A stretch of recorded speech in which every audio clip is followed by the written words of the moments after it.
Hello everyone, welcome to EduTap. My name is Megha and in today's 10 minutes a day series, we are going to discuss the topic BCSY. So it's a very important topic for JIB examination and अगर आप ऐसे ही और भी important topics की list चाहते हैं तो आप इस वीडियो के डिस्क्रिप्शन में दिए गए लिंक पे क्लिक कर सकते हैं। वहां से ना आप एक ई बुक डाउनलोड करेंगे जिसमें आपको चारों जो जेआईबी के सब्जेक्ट्स हैं उनके इंपॉर्टेंट टॉपिक्स की लिस्ट भी मिलेगी, प्लस आपको प्रीवियस ईयर क्वेश्चंस भी मिलेंगे ताकि आप अपनी जो प्रिपरेशन है इस एग्जामिनेशन की उसको एग्जाम की रिक्वायरमेंट के हिसाब से अलाइन कर सके। ठीक है, चलिए अब टॉपिक की बात करते हैं। सो जो बोर्ड है बीसीएसवाई, इसको क्रिएट करने की जरूरत क्या पड़ी?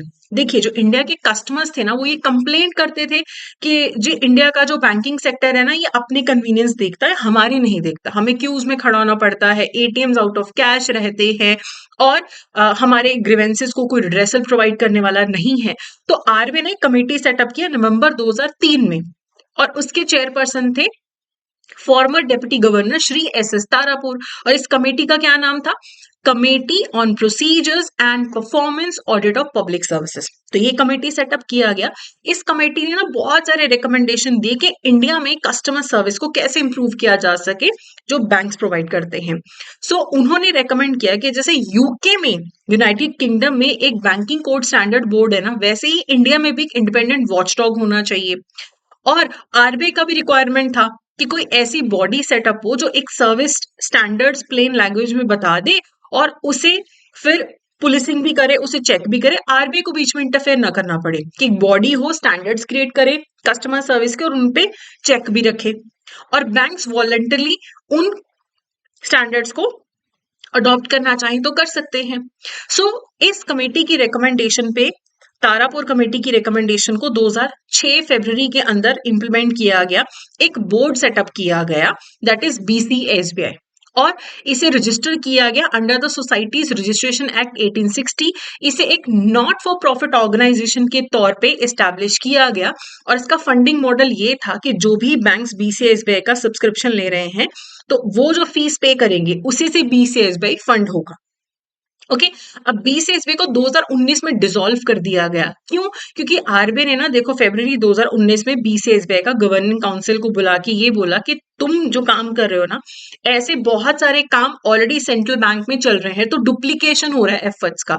तो आरबीआई ने पहले ही consumer education and protection department बना दिया था। 2014 में चार्टर ऑफ कंज्यूमर राइट्स भी बना दिया था कि कंज्यूमर को कैसे फेयर ट्रीटमेंट देना है, ट्रांसपेरेंटली काम करना है, उनकी सूटेबिलिटी के हिसाब से प्रोडक्ट ऑफर करने हैं, कस्टमर की प्राइवेसी का ध्यान रखना है, कस्टमर का ग्रीवेंस रिड्रेसल करना है। ऑम्बुड्समैन स्कीम भी थी और बाद में तो 2021 में आरबीआई इंटीग्रेटेड ऑम्बुड्समैन स्कीम भी आ गई।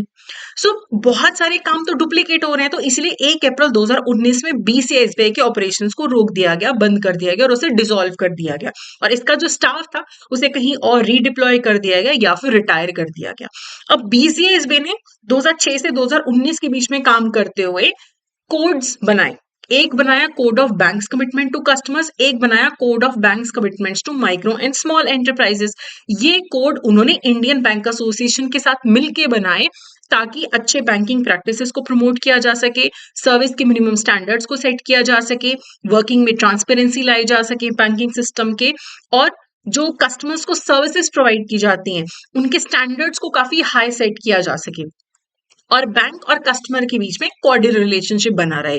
तो ऑल्दो बीसीएसबी डिसॉल्व हो चुका है लेकिन उन्होंने जो कोड बनाए वो अभी भी इंप्लीमेंट किए जाते हैं और ये जो कोड है इन्हें अडॉप्ट करना ये बैंकिंग सेक्टर के लिए वॉलंटरी है। कोई बैंक चाहे इन्हें इंप्लीमेंट कर सकता है, चाहे तो ना करे, लेकिन फिर भी ये काफी इंपॉर्टेंट कोड्स हैं क्योंकि अभी भी आरबीआई से कोई भी बैंक कोई लाइसेंस लेने जाता है, कोई परमिशन लेने जाता है तो आरबीआई ये भी जरूर चेक करता है कि इस बैंक ने ये जो बीसीएसबी वाले कोड्स हैं इनको कितने अच्छे से इंप्लीमेंट किया है।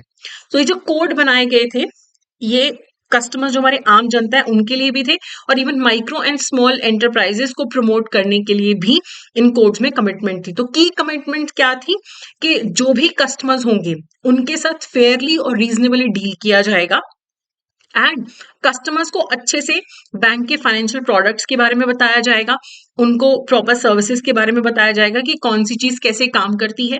कस्टमर्स को अगर बैंक अकाउंट ओपन करना है उनको हेल्प किया जाएगा। अगर कोई कस्टमर से गलती हो जाती है तो क्विकली डील करना है, सिंपैथेटिकली आपको उसके साथ डील करना है अगर कोई भी गड़बड़ हो जाती है।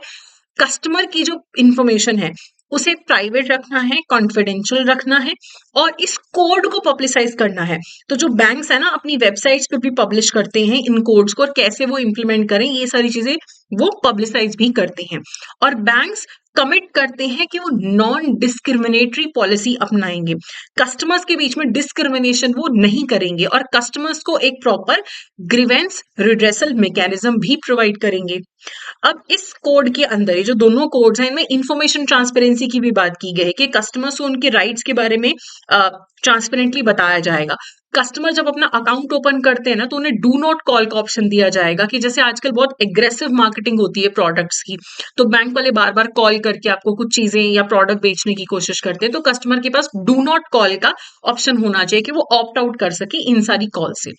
कोई भी रेट्स एंड टैरिफ्स हैं जो कस्टमर से चार्ज किए जाते हैं या कस्टमर्स को कोई इंटरेस्ट प्रोवाइड किया जाता है, एडवांस में कस्टमर को सब कुछ बताना है कि इतना हम इंटरेस्ट चार्ज करेंगे, इतना हम फीस चार्ज करेंगे, इतना हम इंटरेस्ट प्रोवाइड करेंगे। और अगर कोई भी टर्म्स एंड कंडीशंस चेंज होते हैं तो प्रोएक्टिवली कस्टमर को पहले ही बताना है कि ये वाले टर्म्स एंड कंडीशंस चेंज हो रहे हैं। और कस्टमर के लिए ग्रीवेंस रिड्रेसल मैकेनिज्म भी प्रॉपर बैंक में होना चाहिए। तो बैंक में अगर आपको कोई इशू है, किसी सर्विस में आपको कोई इशू लगता है, तो सबसे पहले कस्टमर के पास ऑप्शन होना चाहिए कि वो हेल्प डेस्क पे जाके या किसी हेल्प लाइन पे कॉल करके अपनी ग्रीवेंस रिजॉल्व करवा सके। अगर ग्रीवेंस वहां पे रिजॉल्व नहीं होती है तो सेकंड स्टेप होगा कि वो कस्टमर कोड कंप्लायंस ऑफिसर के पास जाए। अगर वहां पे भी अगर आपका सोल्यूशन नहीं हो रहा है तो बैंक खुद कस्टमर को बताएगा कि देखो अगर हम आपका सोल्यूशन नहीं कर पा रहे हैं इशू का, तो आप आरबीआई इंटीग्रेटेड ऑम्बर्ड्समैन स्कीम के तहत आरबीआई ऑम्बर्ड्समैन के पास जा सकते हैं। सो आप खुद से कस्टमर को बताओगे, इन चीजों को छुपाओगे नहीं।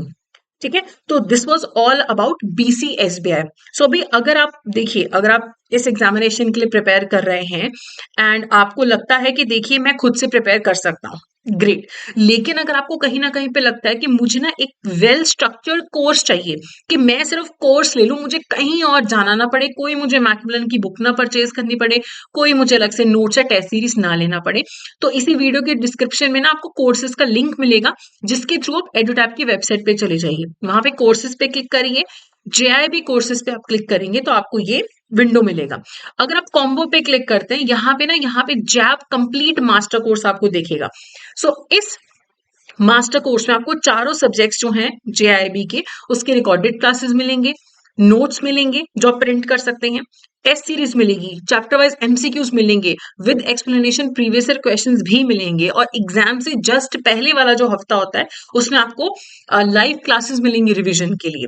तो आप 8 मंथ और 12 मंथ दोनों की वैलिडिटी वाला कोर्स परचेज कर सकते हो। तो ये ऑल इन वन कोर्स है कि आपको कहीं और जाने की जरूरत नहीं है। प्लस मेंटर्स हमेशा अवेलेबल है, रेगुलरली मेंटर टॉक्स होती हैं जिनके थ्रू आप अपनी ग्रीवेंसेस या जो भी आपकी कोई डाउट्स हैं आप रिजॉल्व कर सकते हैं। अगर आपको लगता है कि मुझे ना सारे कोर्सेज में जरूरत नहीं, मैं नॉन कॉमर्स बैकग्राउंड से हूँ, मुझे एएफएम में दिक्कत आ रही है, तो आप सिर्फ एएफएम का स्टैंड अलोन कोर्स भी परचेज कर सकते हैं। ओके, तो अभी जेएप 75 अगर आप कोड यूज करेंगे तो आपको 75% ऑफ मिलेगा हमारे सारे मास्टर कोर्सेज पे। तो आप अपनी रिक्वायरमेंट के हिसाब से अगर आप कोर्स लेना चाहें ले सकते हैं। अगर आपको लगता है कि नहीं मुझे सेल्फ प्रिपरेशन करना है तो यूट्यूब पे भी हमारे रिसोर्सेज अवेलेबल है। चलिए अब क्वेश्चन की बात करते हैं। Which department of RBI was strengthened after BCSBI dissolution to handle customer service issue? तो आरबीआई ने अपना कौन सा डिपार्टमेंट को स्ट्रेंथन किया था? तो वो था customer education and protection department. तो इसके थ्रू कस्टमर्स के सर्विस को लेके जो इश्यूज हैं वो अब customer education and protection department handle करता है। बीसीएसबीआई को डिसॉल्व कर दिया गया है। अगला क्वेश्चन है, consider the following statement about BCSBI. BCSBI was established on the recommendation of committee headed by Shri S Tarapore. बिल्कुल सही। It was registered as a society under Companies Act, नहीं अंडर सोसाइटीज रजिस्ट्रेशन एक्ट, तो ये गलत हो गया। BCSY was responsible for framing and monitoring codes of commitment for banks. तो ये बिल्कुल सही है. तो सेकंड गलत हो गया, सेकंड को एलिमिनेट कर दो तो 1 and 3. तो सी जो है यहाँ पे करेक्ट आंसर है.